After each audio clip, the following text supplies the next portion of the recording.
Hello बच्चों, कैसे हो आप सभी। आइए हम अपनी एक्सरसाइज को कंटिन्यू करते हैं। Exercise 9.1 question number 12। स्टेटमेंट देखिए बच्चा, हमारे पास क्या गिवन है। From the top of 7 metre high building the angle of elevation of the top of the cable tower is 60 degree. ये हमारे पास कोई भी बिल्डिंग है जिसकी हाइट हमारे पास क्या गिवन है, 7 मीटर। ये हमारे पास क्या है, बिल्डिंग। ठीक है, इस बिल्डिंग की हाइट हमारे पास क्या गिवन है, 7 मीटर। ये हमारे पास एक क्या है, केबल टावर। ठीक है, इस बिल्डिंग से इस केबल टावर के टॉप के ऊपर जो एंगल ऑफ एलिवेशन है वो हमारे पास कितना गिवन है, 60 डिग्री। अब जो एंगल ऑफ एलिवेशन है वो हॉरिजॉन्टल लाइन के साथ बनता है, तो हॉरिजॉन्टल लाइन इसके बिल्डिंग के टॉप से हमारे पास क्या हो जाएगी, ऐसे स्ट्रेट। और बिल्डिंग के टॉप से टावर के टॉप के ऊपर एंगल ऑफ एलिवेशन हमारे पास कितना गिवन है क्वेश्चन में, 60 डिग्री। तो यहाँ से हमारे पास जो एंगल ऑफ एलिवेशन है वो हमारे पास क्या है, 60 डिग्री। आगे देखिए, and the angle of depression of its foot is 45 degree. और जो एंगल ऑफ डिप्रेशन है वो हमारे पास क्या गिवन है, 45 डिग्री।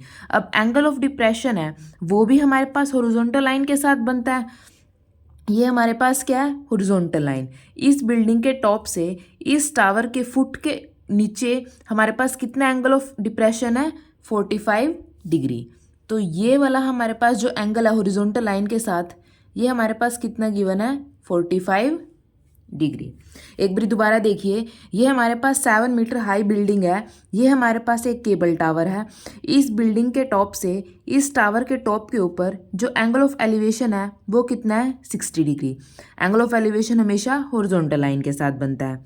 सिमिलरली इस बिल्डिंग के टॉप से टावर के फुट के ऊपर जो एंगल ऑफ डिप्रेशन है वो हमारे पास कितना गिवन है, 45 डिग्री। ठीक है, अब देखिए, अगर ये 45 डिग्री है तो ये वाला भी 45 डिग्री होगा, क्योंकि ये हमारे पास क्या है, अल्टरनेट एंगल है। और ये जो लाइन है ये इस लाइन के इक्वल है, दोनों का बेस। पहले हम नेमिंग कर लेते हैं, A B C D and E. अब देखिए, ए बी हमारे पास क्या है, building. A B is our building. ठीक है, सी डी हमारे पास क्या है, tower. C D is our cable tower. अब देखिए, सी डी हमारे पास किसके इक्वल हो जाएगा, सी ई प्लस ई डी। देखिए, सी डी को हम कैसे लिख सकते हैं, सी ई प्लस ई डी।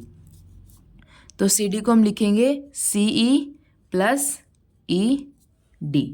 ठीक है, हमें क्या फाइंड आउट करना है, इस केबल टावर की हाइट फाइंड आउट करनी है।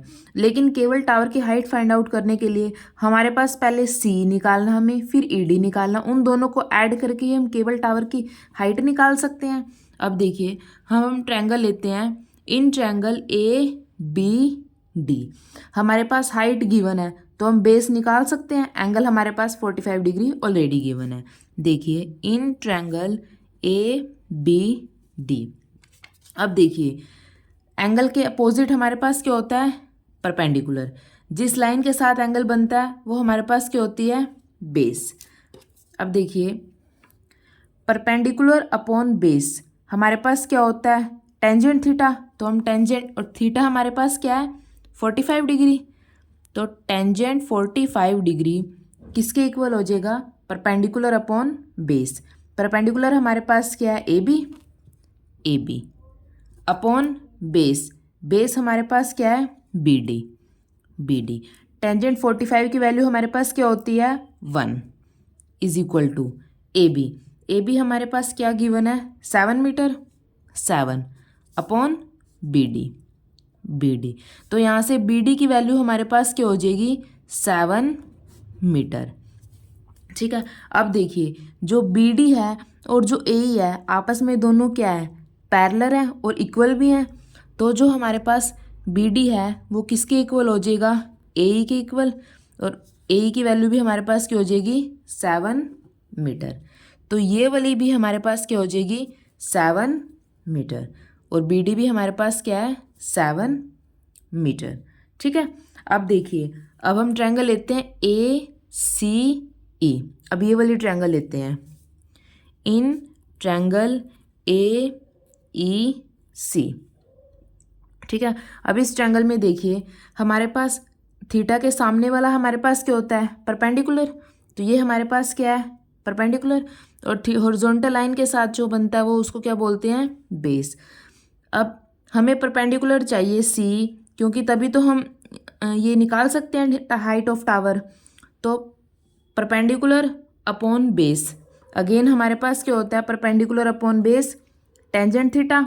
और अब थीटा हमारे पास क्या है, 60 डिग्री। तो tangent 60 degree is equal to perpendicular. Perpendicular क्या है हमारे पास, C अपॉन बेस। बेस हमारे पास क्या है, A। टेंजेंट 60 की वैल्यू क्या होती है बच्चा हमारे पास, √3। C हमारे पास क्या हमें निकालना है, परपेंडिकुलर, C अपॉन A हमने क्या निकाला है, 7 मीटर। तो C की वैल्यू हमारे पास क्या हो जाएगी, 7√3 मीटर। ठीक है, अब हमने C तो निकाल लिया, लेकिन हमारे पास हमें ED भी चाहिए। अब देखिए जो AB है वो किसके इक्वल है, ED के इक्वल है। दोनों की हाइट हमारे पास क्या है, सेम है। तो यहाँ पे हम क्या लिखेंगे, AB is equal to ED। और AB की वैल्यू हमारे पास क्या गिवन है, 7 मीटर। तो 7 मीटर। ठीक है, हमारे पास तीनों वैल्यू आ गई, हम आसानी से क्वेश्चन को सॉल्व कर सकते हैं। अब देखिए हमने क्या निकालना है, CD is equal to CE plus ED। हमें हाइट ऑफ केबल टावर निकालनी है। अब देखिए तो CD हमारे पास क्या है, C प्लस ED। C की वैल्यू हमने क्या निकाल लिया है, 7√3। तो यहाँ पे 7√3 प्लस ED हमारे पास क्या है, 7 मीटर हमने निकाला है। देखिए ED हमारे पास क्या है, 7 मीटर। 7 दोनों में से कॉमन आ जाएगा, 7 अंदर क्या बचेगा, √3 प्लस 1 मीटर। तो CD की वैल्यू हमारे पास क्या आ जाएगी, √3 प्लस 1 मीटर। और ये CD हमारे पास क्या है, हाइट ऑफ केबल टावर। तो देखिए हम क्या लिखेंगे, so height of tower is 7 into में √3 प्लस 1 मीटर। ये हमारे पास क्या हो जाएगा, आंसर। ठीक है बच्चों, अगर आपको कुछ भी डाउट हो तो प्लीज़ मुझे कमेंट सेक्शन में बताइए। अगर वीडियो अच्छी लगी तो प्लीज़ इसको लाइक कीजिए और निहान क्लासेस को सब्सक्राइब कीजिए। Thank you.